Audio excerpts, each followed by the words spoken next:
is removed together with the battery tray. To remove the intake manifold, detach the wiring trough from the intake manifold. For further removal of the wiring harness, release and remove the 4 injector wiring harness plugs. Undo the bolts and clips on the wiring harness bracket.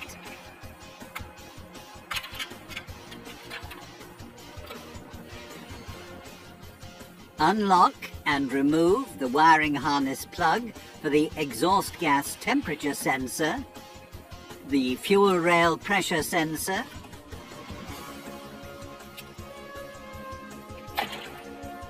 the manifold absolute pressure sensor and the glow plugs,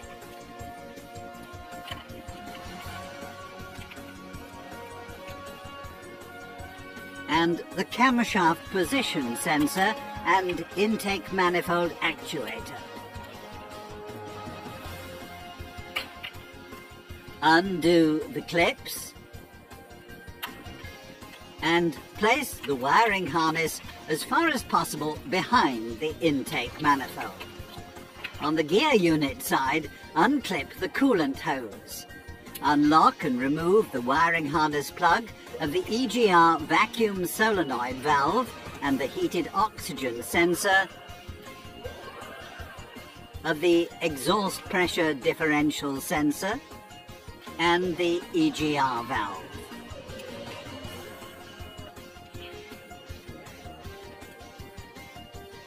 Undo the fastening bolt of the charge air pipe and remove the pipe from the throttle body. Remove the vacuum line. Undo both bolts in the EGR cooler and the intake manifold to allow the EGR pipe and the gasket to be removed. Undo the 4 bolts of the bracket on the intake manifold and EGR cooler and remove the bracket. Remove the fuel return pipe from the fuel rail, known as the common rail, and remove the return pipe bracket from the intake manifold.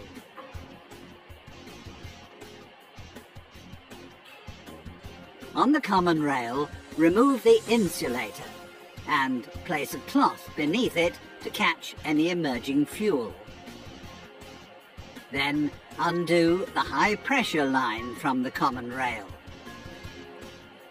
Undo the bolt on the bracket for the high pressure line. From below, undo the high pressure line from the high pressure pump.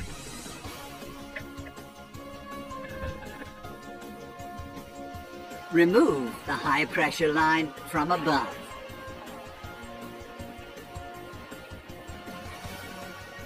Close the connections with suitable caps.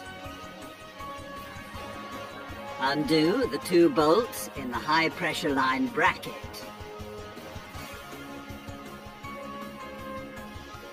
Disconnect the wiring harness plug directly at the fuel rail pressure sensor and move the bracket back. A mirror will help you to undo the fastening bolts for the intake manifold. Follow the sequence specified in the service literature. Remove the intake manifold.